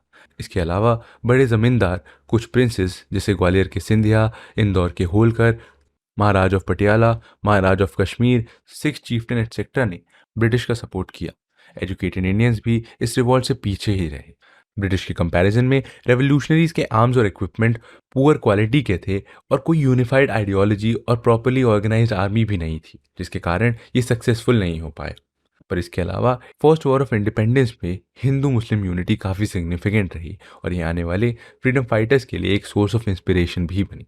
ब्रिटिश कॉलोनियल पॉलिसीज और उनके प्रति रिएक्शंस, वर्ल्ड वाइड नेशनलिज्म का राइज, फ्रेंच रेवोल्यूशन और इंडियन रेनेसां एक्सेट्रा से इंडिया में नेशनलिज्म का राइज होने लगा और कुछ पॉलिटिकल एसोसिएशन भी फॉर्म हुए, जैसे राजा राम मोहन रॉय द्वारा फाउंडेड द बंग भाषा प्रकाशिका सभा, दादा भाई नारोजी द्वारा लंदन में founded the East India Association, Shishir Kumar Ghosh की द इंडियन लीग और सुरेंद्र नाथ बैनर्जी की the Indian Association of Calcutta prominent है। इसी तरह बॉम्बे में महादेव गोविंद रनाडे ने पूना सार्वजनिक सभा स्टार्ट की और बदरुद्दीन त्याबजी, फिरोज शाह मेहता और केटी तेलांग ने द बॉम्बे प्रेसिडेंसी एसोसिएशन की नींव रखी।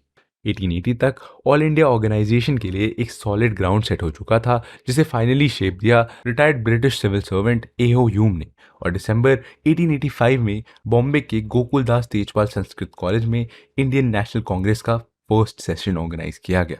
W.C. बैनर्जी की प्रेसिडेंटशिप में 72 डेलीगेट्स ने इसी सेशंस में पार्टिसिपेट किया। INC के फॉर्मेशन के वक्त लॉर्ड डफरिन इंडिया के वाइसरॉय थे। INC एक अपर मिडिल क्लास और वेस्टर्न एजुकेटेड इंडियंस का एसोसिएशन था, जिसे इंडियंस की प्रॉब्लम्स को डिस्कस करने की इंटेंशन से फॉर्म किया गया था। INC के बारे में लाला लाजपत राय जैसे एक्सट्रीमिस्ट का मानना था कि ये ब्रिटिश के लिए एक सेफ्टी वैल्व की तरह है, पर बिपिन चंद्रा जैसे हिस्टोरियंस का ये ओपिनियन है कि कांग्रेस लीडर्स ने A.O. ह्यूम को as a lightning conductor use किया। INC's moderate phase 1885 to 1905। दादा भाई नारोजी, S.N. बैनर्जी, G. सुब्रमण्यम अय्यर, गोपाल कृष्ण गोखले जैसे लीडर्स लिबरलिज्म और मॉडरेट पॉलिटिक्स के बिलीवर थे। इनका एम था टैक्स रिफॉर्म्स, जिसके लिए इन्होंने नो टैक्सेशन विदाउट रिप्रेजेंटेशन का स्लोगन यूज किया था। इसके अलावा इनका एम था एजुकेशन, एग्जीक्यूटिव काउंसिल और इंडियन काउंसिल इन लंदन में इंडियंस का रिप्रेजेंटेशन और एग्जीक्यूटिव एंड जुडिशरी का सेपरेशन। इसके लिए मॉडरेट्स ने 3 P's यानी प्रेयर्स, पिटिशन और प्रोटेस्ट का यूज किया। Indian council act of 1892 moderates का, इस एक्ट ने लेजिस्लेटिव काउंसिल के साइज को इंक्रीज किया था और साथ ही काउंसिल में नॉन ऑफिशियल्स का प्रोपोर्शन भी इंक्रीज किया। इसके अलावा मॉडरेट्स ने लोगों के अंदर नेशनलिज्म के बीज बोने का भी काम किया और डेमोक्रेसी, लिबर्टी और इक्वालिटी जैसे आइडियल्स को पॉपुलराइज भी किया, और ब्रिटिशर्स की इकोनॉमिक ड्रेन जैसी पॉलिसीज को एक्सपोज करने के साथ साथ सोशल रिफॉर्म्स के लिए भी काम किए। पर मॉडरेट फेज केवल एजुकेटेड एलिट्स तक ही सीमित रहा और वो फॉरेन रूल से कंप्लीटली इंडिपेंडेंस नहीं चाहते थे। Era of militant nationalism 1905 to 1920। 20th century के बिगिनिंग में एक new class of leaders emerge हुए जो ब्रिटिश एम्पायर के अगेंस्ट अग्रेसिव स्टांस रखते थे और मॉडरेट्स के सॉफ्ट अप्रोच से अग्री नहीं करते थे। मॉडरेट्स के मेथड से कोई सिग्निफिकेंट रिजल्ट नहीं आ रहे थे, जिस कारण एक्सट्रीमिज्म का राइज हुआ। इसके अलावा नेशनल प्राइड का रिवाइवल, स्पिरिचुअल नेशनलिज्म, जापान का राइज और रशिया के ऊपर जापान की विक्ट्री, इटालियन आर्मी की इथियोपिया में डिफीट, टर्की, पर्शिया, इजिप्ट में राइज ऑफ नेशनलिज्म जैसी घटनाओं ने इंडियन लीडर्स को और भी मोटिवेट किया।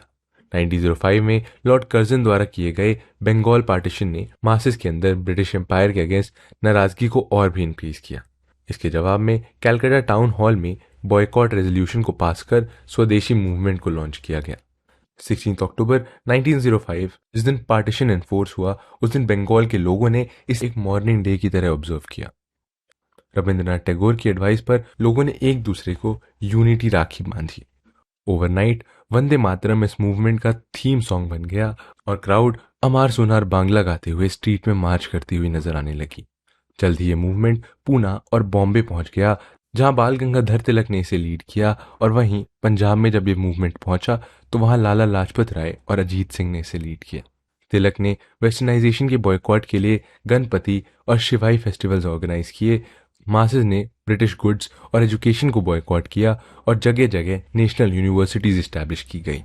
स्वदेशी मूवमेंट में स्टूडेंट्स, वुमेन और लेबरर्स का पार्टिसिपेशन देखने को मिला और साथ ही लियाकत हुसैन, सैयद हैदर रजा, मौलाना आज़ाद जैसे मुस्लिम लीडर्स ने भी इसमें पार्टिसिपेट किया, पर ज़्यादातर अपर और मिडिल क्लास मुस्लिम्स इस मूवमेंट से दूर ही रहे। इनफैक्ट डक्का के नवाब सलीमुल्लाह की लीडरशिप के अंडर उन्होंने पार्टीशन का सपोर्ट किया।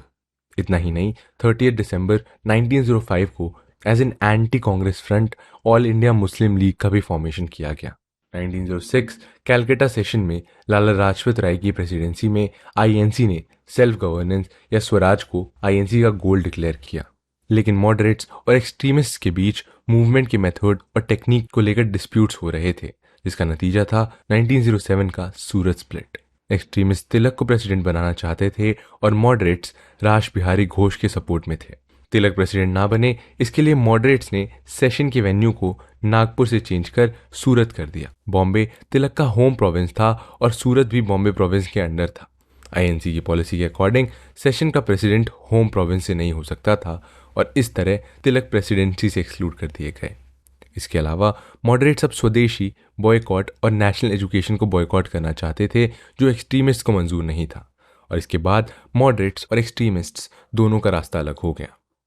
गवर्नमेंट ने विगरसली एक्सट्रीमिस्ट पर अटैक किया। इनकी एक्टिविटीज को चेक करने के लिए seditious meetings act 1907, Indian newspapers incitement to offence act 1908, criminal law amendment act 1908 और इंडियन प्रेस एक्ट 1910 जैसे लॉज को पास किया गया। इतना ही नहीं, बंगाल रेवोल्यूशनरीज द्वारा मुजफ्फरपुर बॉम्ब इंसिडेंट के फेवर में अपने न्यूज़पेपर केसरी में लिखने के लिए तिलक के ऊपर सेडिशन के चार्जेस लगाए गए और उन्हें 6 ईयर्स के लिए बर्मा जेल भेज दिया गया। 1908 तक और बिंदु घोष और बिपिन चंद्रपाल ने एक्टिव पॉलिटिक्स से रिटायरमेंट ले लिया और इसके साथ ये मूवमेंट स्लो हो गया। 1911 में पार्टीशन को कैंसिल कर दिया गया और बंगाल प्रोविंस से बिहार, उड़ीसा और असम को अलग कर सेपरेट स्टेट्स बना दिए गए और मुस्लिम्स को अपीस करने के लिए ब्रिटिश इंडिया के कैपिटल को कैलकाटा से दिल्ली शिफ्ट किया गया, पर मुस्लिम इससे बहुत ज़्यादा इम्प्रेस नहीं हुए। स्वदेशी मूवमेंट के फॉलोआउट के बाद 1907 से 1917 का दशक रेवोल्यूशनरी एक्टिविटीज़ का फर्स्ट फेज रहा और रेवोल्यूशनरीज ने रशियन नाइलिस्ट्स और आयरिश नेशनलिस्ट के फुटस्टेप पर चलते हुए अपनी एक्टिविटीज़ को अंजाम दिया। बंगाल, महाराष्ट्र और पंजाब इन एक्टिविटीज़ के मेन सेंटर्स रहे और बंगाल में जतिंद्र नाथ बैनर्जी, बरेंद्र कुमार घोष और प्रमोथम मित्तर ने अनुशीलन समिति स्टैब्लिश किया और एक वीकली युगांतर भी स्टार्ट किया। राज बिहारी बोस और सचिंद्र सान्याल ने पंजाब, यूनाइटेड प्रोविंस और दिल्ली को कवर करने के लिए एक सीक्रेट सोसाइटी बनाई। 1908 में प्रफुल्ल चक्की और खुदीराम बोस ने जज किंग्सफोर्ड के कैरियर के ऊपर बॉम्ब से अटैक किया, पर अनफॉर्चुनेटली किंग्सफोर्ड के स्थान पर 2 ब्रिटिश लेडीज की डेथ हो गई, जिसके बाद प्रफुल्ल चक्की ने खुद को शूट कर लिया और खुदीराम बोस को फांसी की सजा दी गई। अलीपुर कॉन्स्पिरेसी केस में अनुशीलन समिति के मैक्सिमम लीडर्स को सजा हो गई। इसके बाद जतिंद्र नाथ मुखर्जी, जिन्हें बाघा जतिन के नाम से भी जाना जाता है, उन्होंने वेस्टर्न अनुशीलन समिति की बागडोर संभाली। जतिन ने राजबिहारी बोस के साथ मिलकर जर्मन प्लॉट या जिमरमैन प्लान बनाया, जिसका टारगेट था फोर्ट विलियम्स को सीज करना और गुरिल्ला फोर्स का यूज कर पूरे इंडिया में अपराइजिंग स्टार्ट करना। इनकी इन्फॉर्मेशन लीक हो जाने के कारण ये प्लान फेल हो गया और बालासोर में बाघा जतिन की हत्या कर दी गई। महाराष्ट्र में सावरकर ने मित्र मेला ऑर्गेनाइज किया, जो बाद में अभिनव भारत के साथ मर्ज हुआ। जल्द ही नासिक, पूना और बॉम्बे बॉम्ब मैन्युफैक्चरिंग सेंटर्स की तरह इमर्ज हुए। पंजाब से लाला लाजपत राय, अजीत सिंह और सैयद हैदर रजा ने रेवोल्यूशनरी एक्टिविटीज़ को लीड किया। इसके अलावा श्यामजी कृष्णा वर्मा ने लंदन में इंडियन होम रूल सोसाइटी यानी इंडिया हाउस एस्टैब्लिश किया। इसी के एक मेंबर 1909 में कर्जन वाइली का असैसिनेशन किया और मैडम भीखाजी कामा और अजीत सिंह ने पेरिस और जनीवा में अपनी एक्टिविटीज़ जारी रखी। उधर अमेरिका के सैन फ्रांसिस्को में लाला हरदयाल, सोहन सिंह बखना ने कुछ और रेवोल्यूशनरीज के साथ मिलकर 21 फरवरी 1915 को गदर फिरोजपुर, लाहौर और रावलपिंडी में आर्म्ड रेवेलियन रिवॉल्ट स्टार्ट करने के प्लान में थे, जो ट्रेचरी के कारण सक्सेसफुल नहीं हुए। Home rule league movement, Tilak, Annie Besant, sir S Subramaniam Iyer, Mohammad Ali Jinnah जैसे प्रोमिनेंट लीडर्स ने आयरिश होम रूल के बेसिस पर all India home rule establish किया। एनी बेसेंट ने अपने न्यूज़पेपर कॉमनवील और न्यू इंडिया के थ्रू कैंपेनिंग की और तिलक ने अप्रैल 1916 में अपना India home rule league establish किया और उनकी activities Karnataka, central province, Bihar और महाराष्ट्र में बॉम्बे के अलावा स्प्रेडेड थे। इसके बाद मोतीलाल नेहरू, जवाहरलाल नेहरू, CR दास, मदन मोहन मालवीय, लाला लाजपत राय एक्सेट्रा भी होम रूल लीग से जुड़ गए, पर एंग्लो इंडियंस, ज़्यादातर मुस्लिम और साउथ के नॉन ब्राह्मण्स इस मूवमेंट से दूर ही रहे। ब्रिटिश गवर्नमेंट ने सिवियरली इस मूवमेंट को रिप्रेस करने की कोशिश की और तिलक की पंजाब और दिल्ली में एंट्री बैन कर दी। एनी बेसेंट और उनके एसोसिएट और जॉर्ज अरुणडेल को अरेस्ट कर लिया और साथ ही सर एस सुब्रमण्यम अय्यर के नाइटहुड को रिनाउंस कर दिया गया। 1919 आने तक lack of effective organisation, communal riot, Montagu के ऑगस्ट स्टेटमेंट जिसमें उन्होंने सेल्फ गवर्नमेंट को इंडिया के लिए ब्रिटिश रूल का लॉन्ग टर्म गोल डिक्लेयर किया, और मोंटेगू चेम्सफोर्ड रिफॉर्म्स एटसेट्रा के कारण home rule movement fade out हो गया। 1920 में गांधी जी ने होम रूल लीग की प्रेसिडेंटशिप इस्टेब्लिश की और इसे एक नया नाम स्वराज सभा दिया गया। 1916 में एसी मजुमदार की लीडरशिप में हुए लखनऊ सेशन में एक्सट्रीमिस्ट्स आईएनसी से फिर से मर्ज हो गए और साथ ही इन्होंने मुस्लिम लीग के साथ लखनऊ पैक्ट भी साइन किया। Era of mass nationalism 1919 to 1939, emergence of Gandhi. South Africa में इंडियंस के अधिकारों के लिए सत्याग्रह करने के बाद गांधी जी जनवरी 1915 को इंडिया आते हैं और 1917 में उन्होंने बिहार के चंपारण में फर्स्ट सिविल डिसोबीडियंस किया। चंपारण के किसानों के ऊपर यूरोपियन प्लांटर्स ने तिनकठिया सिस्टम फोर्स किया था और किसानों से इलीगल ड्यूज और रेंट वसूला करते थे। राजकुमार शुक्ला, राजेंद्र प्रसाद और जेबी कृपलानी जैसे लीडर्स के साथ गांधी जी चंपारण आते हैं और इस इनह्यूमन सिस्टम के अगेंस्ट सक्सेसफुली सिविल डिसोबीडियंस करते हैं। इसके बाद 1918 में अहमदाबाद मिल में वर्कर्स के लिए गांधी जी ने हंगर स्ट्राइक किया, जो उनका इंडिया में पहला हंगर स्ट्राइक था। फिर 1918 में ही खेड़ा में गांधी जी ने वहाँ के किसानों के लिए नॉन कोऑपरेशन मूवमेंट किया। कॉमन मासेस के ऊपर अपनी पावर ग्रिप और इंक्रीज करने के लिए 1919 में ब्रिटिश गवर्नमेंट रॉलेट एक्ट या anarchical and revolutionary crimes act pass करती है। इस एक्ट के अकॉर्डिंग किसी को भी बिना ट्रायल अरेस्ट किया जा सकता था। रॉलेट एक्ट को ब्लैक एक्ट का नाम देते हुए इसके अगेंस्ट गांधी जी ने बाकी लीडर्स के साथ अप्रैल 6, 1919 को ऑल इंडिया हड़ताल करने का डिसीजन लिया, जिसे रॉलेट सत्याग्रह का नाम दिया गया। पर इसके पहले ही कैलकाटा, बॉम्बे और दिल्ली में एंटी ब्रिटिश सेंटिमेंट्स ने लार्ज स्केल वायलेंस का रूप ले लिया था। पंजाब में सिचुएशन इतनी ख़राब हुई थी कि वहाँ मार्शल लॉ इम्पोज करना पड़ा। इसके बाद 13 अप्रैल 1919 को जलियांवाला बाग में बैसाखी सेलिब्रेट करने और सैफुद्दीन किचलू और डॉक्टर सत्यपाल के प्रति सॉलिडारिटी एक्सप्रेस करने के लिए हजारों नॉन वायलेंट प्रोटेस्टर्स गैदर होते हैं। जनरल डायर अपने ट्रूप्स के साथ गार्डन के सिंगल नैरो एंट्रेंस को ब्लॉक कर अनआर्म्ड क्राउड के ऊपर फायरिंग स्टार्ट कर देता है और इस 10 मिनट की अंधाधुंध फायरिंग में 1000 से ज़्यादा लोगों की डेथ होती है और 1500 से ज़्यादा लोग इंजर्ड होते हैं। इस दिल दहला देने वाली घटना ने इंडियंस के मन से ब्रिटिश के प्रति फेथ को टोटली डिस्ट्रॉय कर दिया।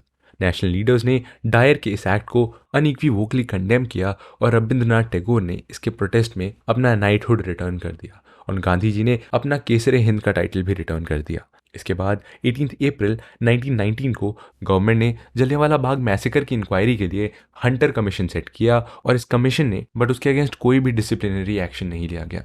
उस वक्त पंजाब के लेफ्टिनेंट गवर्नर माइकल ओ'ड्वायर थे। 1940 में लंदन में उधम सिंह ने जलियांवाला बाग मैसेकर के रिवेंज में माइकल ओ'ड्वायर को असैसिनेट कर दिया। नॉन कोऑपरेशन मूवमेंट एंड खिलाफत मूवमेंट। 5 सितंबर 1920 को गांधी जी की लीडरशिप में इंडियन नेशनल कांग्रेस ने नॉन कोऑपरेशन मूवमेंट लॉन्च किया। 1921 में गांधी जी ने पूरे देश में ट्रैवल करते हुए नॉन कोऑपरेशन मूवमेंट को टेनेट्स को एक्सप्लेन किया। नॉन कोऑपरेशन मूवमेंट एक पीसफुल नॉन वायलेंट मूवमेंट था जिसमें इंडियंस ने अपने टाइटल्स रिलिंक्विश किए, लोकल बॉडीज़ और गवर्नमेंट सर्विसेज से रिज़ाइन किया। इसके साथ ही गवर्नमेंट स्कूल और यूनिवर्सिटीज़ और आर्मी को भी बॉयकॉट किया। लोगों ने टैक्सेस देने से मना कर दिया और आईएनसी ने स्वराज की भी डिमांड की। ब्रिटिश गुड्स का बॉयकॉट और स्वदेशी और खादी को भरपूर प्रमोट किया गया। फर्स्ट वर्ल्ड वॉर में टर्की की डिफीट के बाद ब्रिटिशर्स ने ऑटोमन कैलिफेट को डिसॉल्व कर दिया था, जिसे मुस्लिम्स अपना कैलिफ मानते थे। नॉन कोऑपरेशन मूवमेंट के साथ ब्रिटिश के इस एक्ट के अगेंस्ट मौलाना मोहम्मद अली, शौकत अली, मौलाना आज़ाद, हकीम अजमल खान और हजमत मुहानी की लीडरशिप में खिलाफत मूवमेंट भी लॉन्च किया गया। फरवरी 1922 में चौरी चौरा में लोकल्स और पुलिस के बीच हुए वायलेंट इंसिडेंट के बाद गांधी जी ने नॉन कोऑपरेशन मूवमेंट को वापस ले लिया। गांधी जी के अकॉर्डिंग अभी मासेस अहिंसा के मार्ग पर चलने के लिए रेडी नहीं थे। मोतीलाल नेहरू, सीआर दास जैसे लीडर्स गांधी जी के इस डिसीजन के अगेंस्ट थे। गांधी जी के कहे के मुताबिक नॉन कोऑपरेशन मूवमेंट से एक साल में आज़ादी तो नहीं मिली, पर ये एक मास मूवमेंट बनकर उभरा जिसमें लाखों लोगों ने अपना पीसफुल पार्टिसिपेशन दिया और इस मूवमेंट के एक्सटेंट ने ब्रिटिश गवर्नमेंट को भी हिलाकर रख दिया। कम्युनल हार्मनी के साथ हिंदूज और मुस्लिम्स का इक्वल पार्टिसिपेशन इस मूवमेंट की एक खास बात रही और यहाँ से आम जनता के बीच आईएनसी की पॉपुलैरिटी एस्टैब्लिश हुई। लोगों के बीच अपने पॉलिटिकल राइट्स को लेकर जागरूकता बढ़ी और उनके मन से गवर्नमेंट के प्रति डर भी खत्म हो गया और गांधी जी यहाँ से एक मास लीडर के रूप में बनकर उभरे।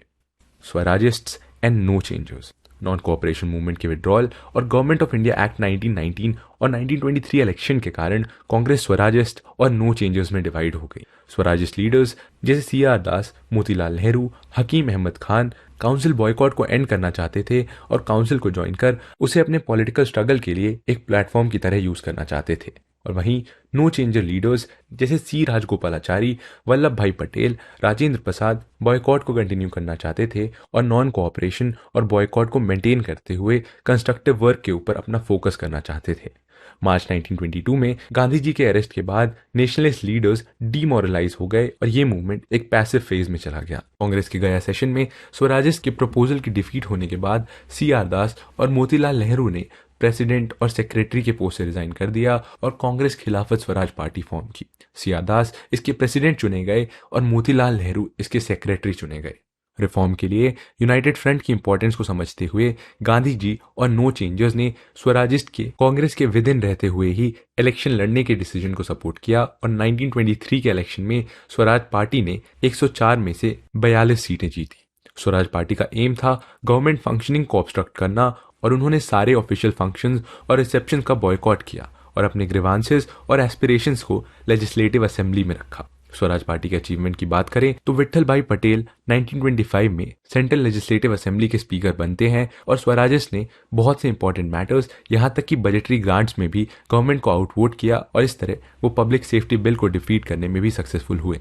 अपनी स्ट्रैटेजी से स्वराजिस्ट ने मोंटेगू चेम्सफोर्ड रिफॉर्म की वीकनेसेस को भी उजागर किया, पर इसके साथ ही स्वराजिस्ट असेंबली के स्ट्रगल को मास फ्रीडम स्ट्रगल के साथ कोऑर्डिनेट नहीं कर पाए और कुछ लीडर्स पावर के साथ आने वाले पर्क्स को रेजिस्ट नहीं कर पाए। पार्टी रिस्पॉन्सिविस्ट्स और नॉन रिस्पॉन्सिविस्ट के बीच डिवाइड हो गई। रिस्पॉन्सिविस्ट्स जैसे मदन मोहन मालवीय, लाला लाजपत राय गवर्नमेंट के साथ कोऑपरेट करना चाहते थे और नॉन रिस्पॉन्सिविस्ट जैसे मोतीलाल नेहरू ने लेजिस्लेचर से विड्रॉ कर लिया।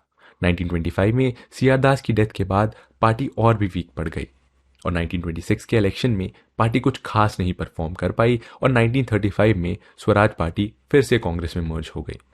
Simon commission and Nehru report. Simon commission government of India act 1919 के प्रोविजंस के अकॉर्डिंग 10 इयर्स के बाद इंडिया में कॉन्स्टिट्यूशनल रिफॉर्म्स की स्टडी के लिए secretary of state for India Lord Birkenhead ने सर जॉन साइमन की चेयरमैनशिप में 7 मेंबर्स की एक स्टैट्यूटरी कमीशन सेट की गई जिसे पॉपुलरली साइमन कमीशन के नाम से जाना जाता है। इस कमीशन में एक भी इंडियन को शामिल नहीं किया गया था, जो इंडियंस के लिए एक इंसल्ट की बात थी और इसके प्रति इंडियंस का आउटरीजियस होना जाहिर सी बात थी। कांग्रेस ने 1927 मद्रास सेशन में इस कमीशन को बॉयकॉट करने का डिसीजन लिया और मोहम्मद अली जिन्ना की लीडरशिप में मुस्लिम लीग ने भी इसे बॉयकॉट किया, पर मोहम्मद शाफी और लीग के कुछ मेंबर्स गवर्नमेंट के सपोर्ट में भी थे। फरवरी 1928 को जब कमीशन इंडिया आई तब उसका स्वागत मास प्रोटेस्ट, हड़ताल, ब्लैक फ्लैग्स और साइमन गो बैक के नारों से किया गया। इसके जवाब में पुलिस ने लाठीचार्ज किया और लाहौर में डिमॉन्स्ट्रेशन लीड कर रहे लाला लाजपत राय इस ब्रूटल लाठीचार्ज का शिकार हुए और इंजरी से उनकी मृत्यु हो गई। कमीशन ने 1930 में रिपोर्ट पब्लिश की और डायरकी अबॉलिश कर प्रोविंसेस में रिप्रेजेंटेटिव गवर्नमेंट और सेपरेट कम्युनल इलेक्टोरेट सेटअप करने का सजेशन दिया। साइमन कमीशन के बेसिस पर गवर्नमेंट ऑफ इंडिया एक्ट 1935 लाया गया, जो आगे चलकर इंडिपेंडेंट इंडिया के कॉन्स्टिट्यूशन का एक बेसिस बना।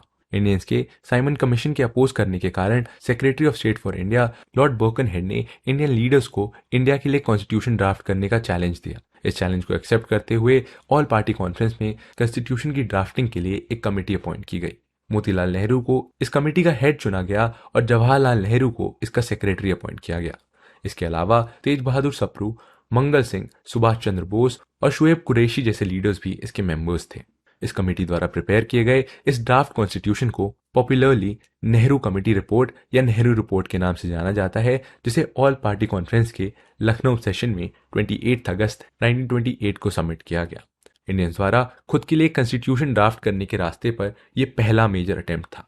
नेहरू रिपोर्ट का प्राइम मोटिव था ब्रिटिश कॉमनवेल्थ के अंदर इंडिया को डोमिनियन स्टेटस असाइन करवाना। इसके अलावा Nehru bill of rights, main and women के लिए citizen equal rights, federal government का फॉर्मेशन, नो स्टेट रिलीजन और सुप्रीम कोर्ट के क्रिएशन एटसेट्रा को भी इस रिपोर्ट में इंक्लूड किया गया। कैलकाटा में हुए ऑल पार्टी कॉन्फ्रेंस में जिन्ना ने 3 अमेंडमेंट्स दिए, जैसे सेंट्रल लेजिस्लेटिव में मुस्लिम्स का 1/3 रिप्रेजेंटेशन, अडल्ट सफरेज एस्टैब्लिश होने तक पंजाब और बंगाल में मुस्लिम्स की पॉपुलेशन प्रोपोर्शन के अकॉर्डिंग रिजर्वेशन और रेसिडुअल पावर प्रोविंसेस को देना।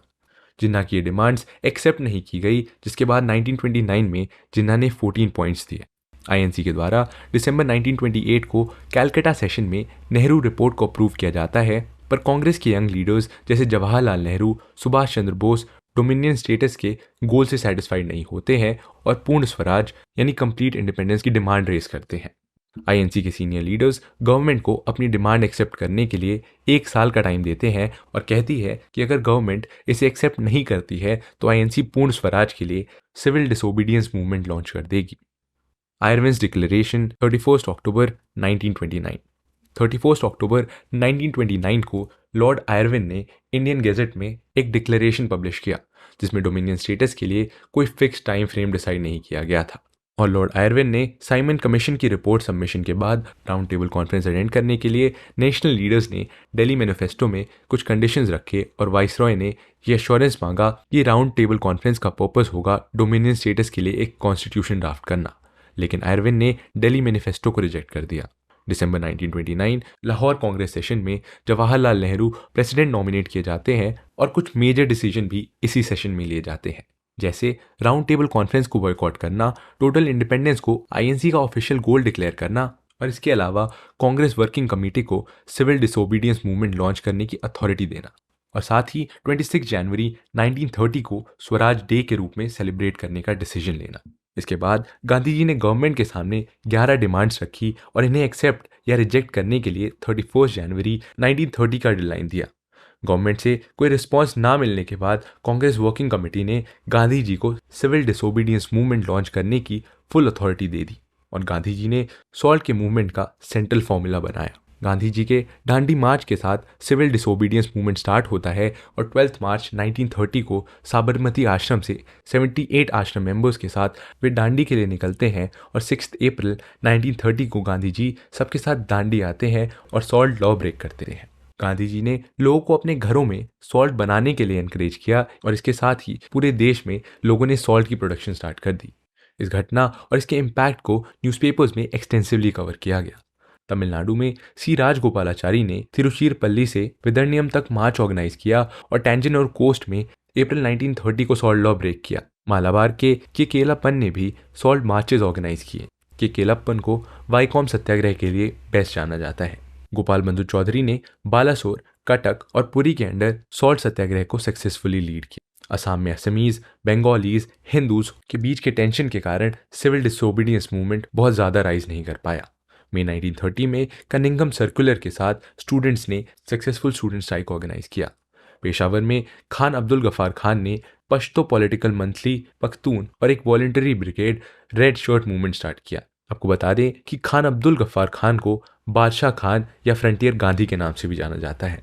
धारशना में सरोजनी नायडू और गांधी जी के बेटे मणिलाल ने धारशना सॉल्ट वर्क्स पे रेड लीड की। इसके अलावा बॉम्बे, कर्नाटका, आंध्र प्रदेश, मिडनापुर और बालासोर में भी सॉल्ट सत्याग्रह को एंथुजियास्टिकली एम्ब्रेस किया गया। गुजरात में एंटी टैक्स मूवमेंट ऑर्गेनाइज किए गए और लोगों ने लैंड रेवेन्यूज भी देने से मना कर दिया। महाराष्ट्र, कर्नाटका और सेंट्रल प्रोविंस में फॉरेस्ट लॉ जैसे ग्रेजिंग और टिम्बर रेस्ट्रिक्शंस को ब्रेक किया गया और यूनाइटेड प्रोविंस में नो रेवेन्यू कैंपेन लॉन्च किया गया। मणिपुर एंड नागालैंड। मणिपुर से रानी गाइदिन ल्यू ने अपने कज़न हैपो जादेनों के रास्ते पर चलते हुए 13 साल की एज में रिवॉल्ट को लीड किया। सिविल डिसोबीडियंस मूवमेंट की खास बात यह रही कि इसमें स्टूडेंट्स, वुमेन, मुस्लिम्स, मर्चेंट्स, पेटी ट्रेडर्स, ट्राइबल्स, वर्कर्स और पेजेंट्स सबका एक्टिव पार्टिसिपेशन देखा गया। सिविल डिसोबीडियंस की अपराइजिंग को रोकने के लिए ब्रिटिश गवर्नमेंट ने सिविल मार्शल लॉ इम्पोज कर दिया। हजारों एक्टिविस्ट को अरेस्ट किया गया और उनकी प्रॉपर्टी को कॉन्फिस्केट किया गया। इस हार्श रिप्रेशन का सबसे ज़्यादा इम्पैक्ट वुमेन के ऊपर हुआ और प्रेस और लिटरेचर के ऊपर बैन इम्पोज कर दिया गया। इसके बाद 12 नवंबर 1930 को लंदन के हाउस ऑफ लॉर्ड्स में किंग जॉर्ज V ने first round table conference officially inaugurate किया। इस राउंड टेबल कॉन्फ्रेंस में पहली बार ब्रिटिशर्स और इंडियंस इक्वली आमने सामने बैठे थे। कांग्रेस और कुछ प्रोमिनेंट बिजनेस लीडर्स ने इस राउंड टेबल कॉन्फ्रेंस को बॉयकॉट किया, लेकिन प्रिंसली स्टेट्स, मुस्लिम लीग, जस्टिस पार्टी और हिंदू महासभा द्वारा इसे अटेंड किया गया। 1931 को गांधी जी और वाइसरॉय आयरविन के बीच एक पैक्ट साइन किया गया, जिसे गांधी आयरविन पैक्ट या दिल्ली पैक्ट के नाम से भी जाना जाता है। इस पैक्ट के बाद इंडियन नेशनल कांग्रेस इंडियंस के रिप्रेजेंटेटिव के रूप में इस्टेब्लिश हो गई। अब बात करते हैं सेकेंड राउंड टेबल कॉन्फ्रेंस की। Second round table conference London में 7 सितंबर 1931 से दिसंबर 1931 तक कंडक्ट हुआ, जिसमें गांधी जी कांग्रेस रिप्रेजेंटेटिव के रूप में पार्टिसिपेट करते हैं। गांधी जी के साथ सरोजिनी नायडू, मदन मोहन मालवीय, घनश्याम दास बिरला और मोहम्मद इकबाल जैसे डेलीगेट्स ने भी पार्टिसिपेट किया। इसके अलावा princely states, Muslims, Hindu groups, liberals, Sikhs, Parsis और इंडियन क्रिश्चियंस की भी इसमें पार्टिसिपेशन। गांधी जी ने क्लेम किया कि कांग्रेस इंडिया की सोल पॉलिटिकल रिप्रेजेंटेटिव है और अनटचेबल्स हिंदू ही है और उन्हें एज अ माइनॉरिटी ट्रीट ना किया जाए और ना ही एक सेपरेट इलेक्टोरेट दिया जाए। इसके साथ ही मुस्लिम्स और अदर माइनॉरिटीज़ को भी स्पेशल सेफ गार्ड ना दिया। गांधी जी के क्लेम को बाकी पार्टिसिपेंट्स ने रिजेक्ट कर दिया और सेपरेट इलेक्टोरेट के मैटर पर गांधी जी और B.R. अम्बेडकर किसी एक डिसीजन पर नहीं आ। और इसी तरह पार्टिसिपेंट्स के बीच डिफरेंसेस के कारण सेकेंड राउंड टेबल कॉन्फ्रेंस भी किसी नतीजे पर नहीं पहुंची। इंडियन फ्रेंचाइज कमेटी या लोथियन कमेटी की रिपोर्ट के बेसिस पर माइनॉरिटीज़ और डिप्रेस्ड क्लास के लिए 16 अक्टूबर 1932 को British prime minister Ramsay MacDonald ने कम्युनल अवार्ड अनाउंस किया, जिसे हम मैकडॉनल्ड अवार्ड के नाम से भी जानते हैं। इस कम्युनल अवार्ड का विरोध करते हुए येरवादा जेल में गांधी जी इंडेफिनिट फास्ट पर चले गए, जिसके बाद 24 सितंबर 1932 को गांधी जी और B.R. अम्बेडकर के बीच पूना पैक्ट साइन किया गया और डिप्रेस्ड क्लास के लिए सेपरेट इलेक्टोरेट को कैंसिल कर दिया गया। इसके बदले प्रोविंशियल लेजिस्लेचर में इनकी रिजर्व सीट को 71 से 147 तक इंक्रीज कर दिया गया और सेंट्रल लेजिस्लेचर में 18% तक रिजर्वेशन इंक्रीज कर दिया गया। इसके बाद 7 नवंबर 1932 से 24 दिसंबर 1932 तक third round table conference conduct की गई, जिसका इंडियन नेशनल कांग्रेस और गांधी जी ने बॉयकॉट किया। आगा खान III, B.R. अम्बेडकर और मोहम्मद इकबाल ने इसमें पार्टिसिपेट किया, पर क्योंकि कांग्रेस इससे एब्सेंट रही तो इस बार भी कोई कंक्लूजन नहीं निकल पाया। फिर राउंड टेबल कॉन्फ्रेंस के रिकमेंडेशंस को एक जॉइंट सिलेक्शन कमेटी द्वारा एनालाइज किया गया और इस कमेटी और साइमन कमीशन रिपोर्ट के बेसिस पर गवर्नमेंट ऑफ इंडिया एक्ट 1935 को फॉर्मुलेट किया गया। आइए इस एक्ट के कुछ मेन प्रोविजंस को देखते हैं। Number 1, creation of all India federation.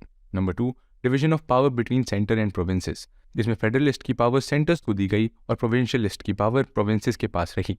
और कॉन्करेंट लिस्ट में सेंटर और प्रोविंस दोनों को लॉ बनाने का अधिकार दिया गया और रेसिडुअरी पावर्स वाइसरॉय को दी गई।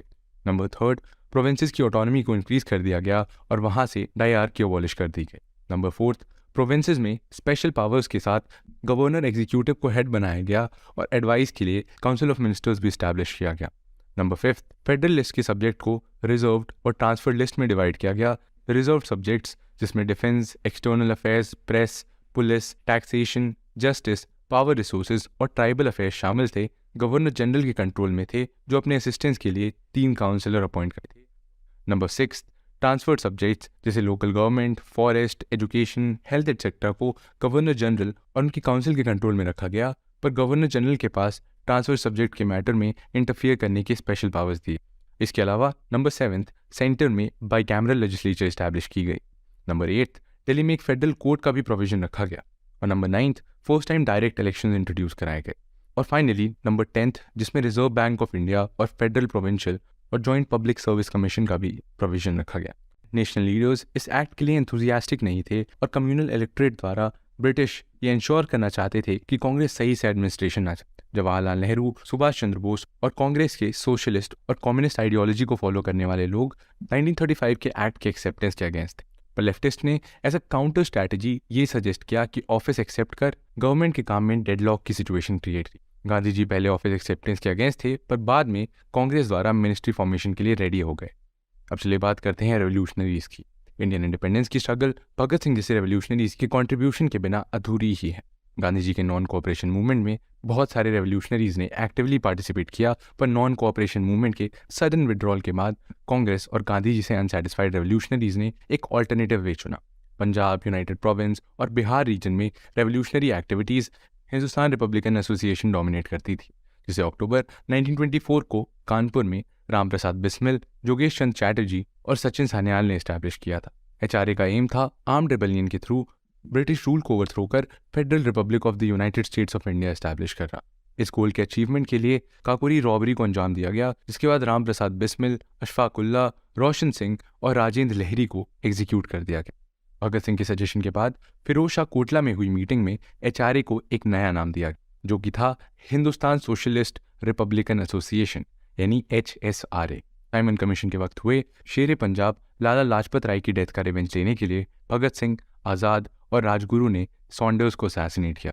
HSRA के ऑब्जेक्टिव्स और मास रेवोल्यूशन के इंपॉर्टेंट को समझने के लिए पब्लिक सेफ्टी बिल और ट्रेड डिस्प्यूट बिल के अगेंस्ट प्रोटेस्ट करने के लिए भगत सिंह और बटुकेश्वर दत्त ने 9 अप्रैल 1929 को सेंट्रल लेजिस्लेटिव असेंबली में बॉम्ब ब्लास्ट किया, जिसके बाद लाहौर जेल में भगत सिंह, सुखदेव और राजगुरु के ऊपर लाहौर कॉन्स्पिरेसी का ट्रायल चला। इनके साथ बाकी रेवोल्यूशनरीज भी दूसरे केसेस के लिए अंडर ट्रायल थे। जेल के हॉरिबल कंडीशंस के अगेंस्ट प्रोटेस्ट करते हुए भगत सिंह और बाकी रेवोल्यूशनरीज इंडेफिनिट फास्ट पर चले गए।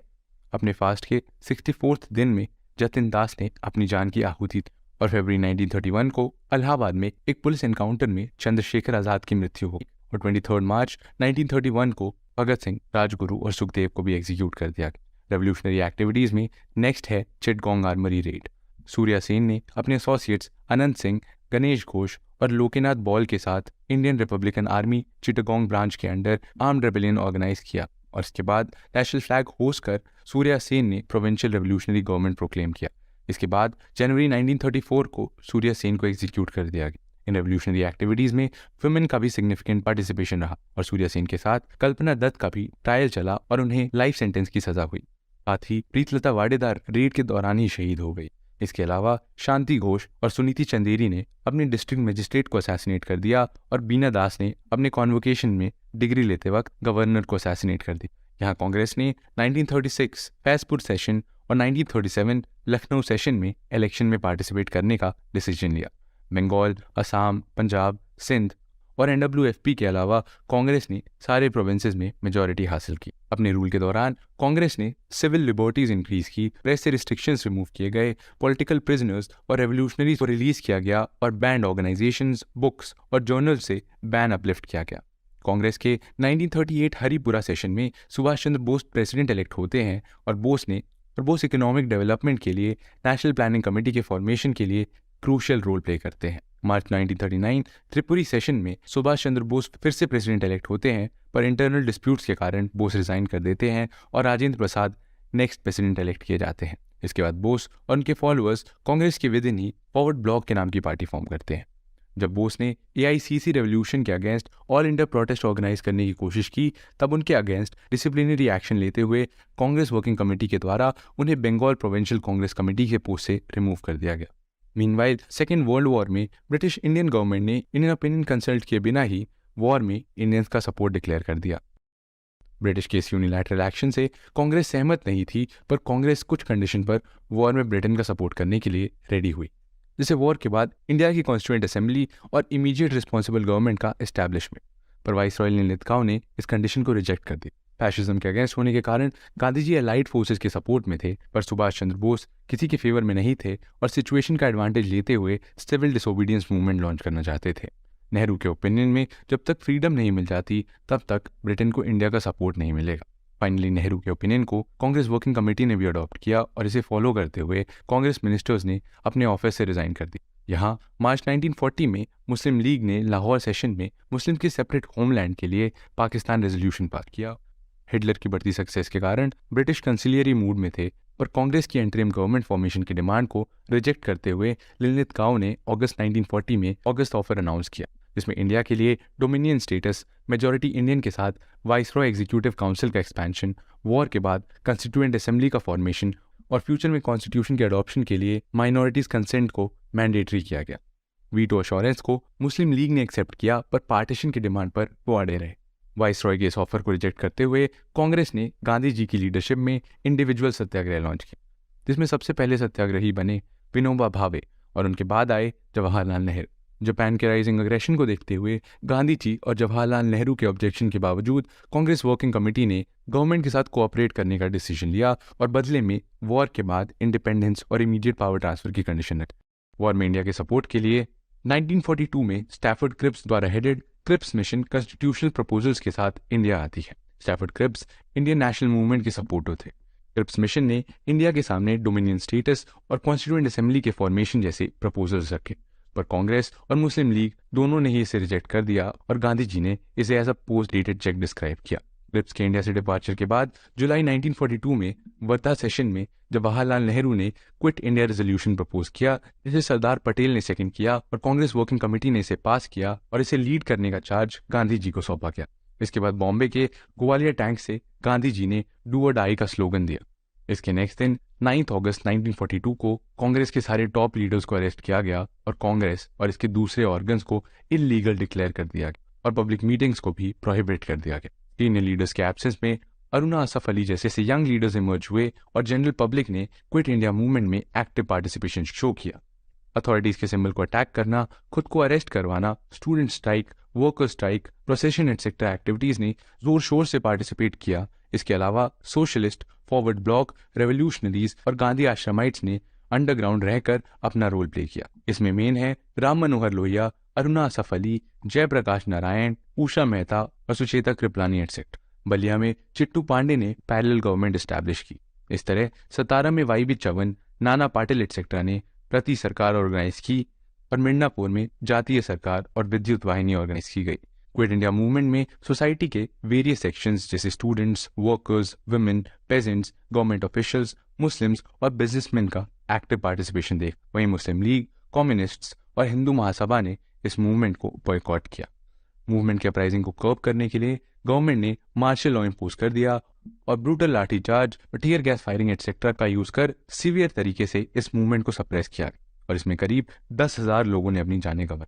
गवर्नमेंट के इस वायलेंट मेजर को कंडेम करने के लिए गांधी जी ने फास्ट रखा, जिसके ओवरवेलमिंग रिस्पॉन्स में लोगों ने इंडिया और अब्रॉड में हड़ताल्स, प्रोटेस्ट और डेमोन्स्ट्रेशंस ऑर्गेनाइज किए और वाइसरॉय के एग्जीक्यूटिव काउंसिल से 3 मेंबर्स ने भी रिजाइन कर दिया। इस फास्ट ने पब्लिक के मोराल को बूस्ट करते हुए उनके मन में एंटी ब्रिटिश फीलिंग को पंप किया और पॉलिटिकल एक्टिविटीज के लिए एक अपॉर्चुनिटी।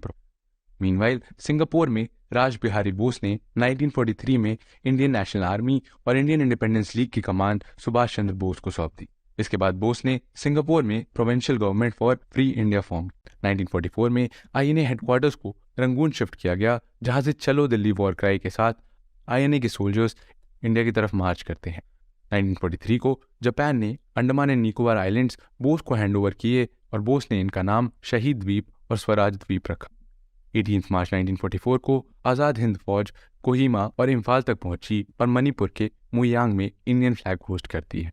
हार्श वेदर और जापानीज डिस्क्रिमिनेशन फेस करते हुए आईएनए आगे बढ़ रही होती है, पर वर्ल्ड वॉर 2 में जापान सरेंडर कर देता है, जिसके बाद आईएनए को भी सेटबैक झेलना पड़ता है।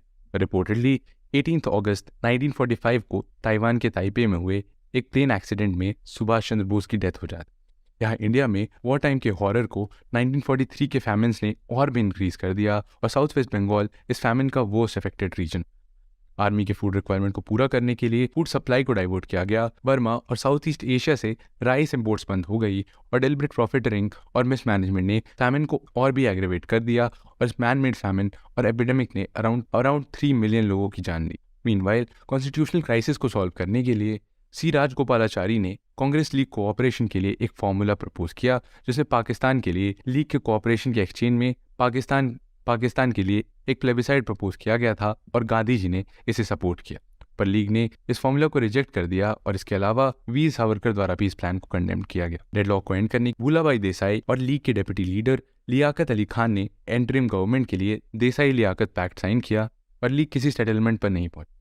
वॉर के बाद वाइसरॉय लॉर्ड वेवल ने शिमला में एक कॉन्फ्रेंस ऑर्गेनाइज किया और वेवल प्लान प्रपोज किया। इस प्लान के अकॉर्डिंग गवर्नर जनरल और कमांडर इन चीफ के अलावा एग्जीक्यूटिव काउंसिल में सारे इंडियन मेंबर्स होंगे और ये काउंसिल एंटरिम गवर्नमेंट की तरह फंक्शन करेगी और कास्ट, हिंदूज और मुस्लिम्स की इक्वल रिप्रेजेंटेशन का भी प्रोविजन रखा गया। इस प्लान को कांग्रेस ने रिजेक्ट कर दिया और वेवल ने लीग को वर्चुअल वीटो दे दिया, जिससे लीग और जिन्ना की पोजीशन बूस्ट हो गई।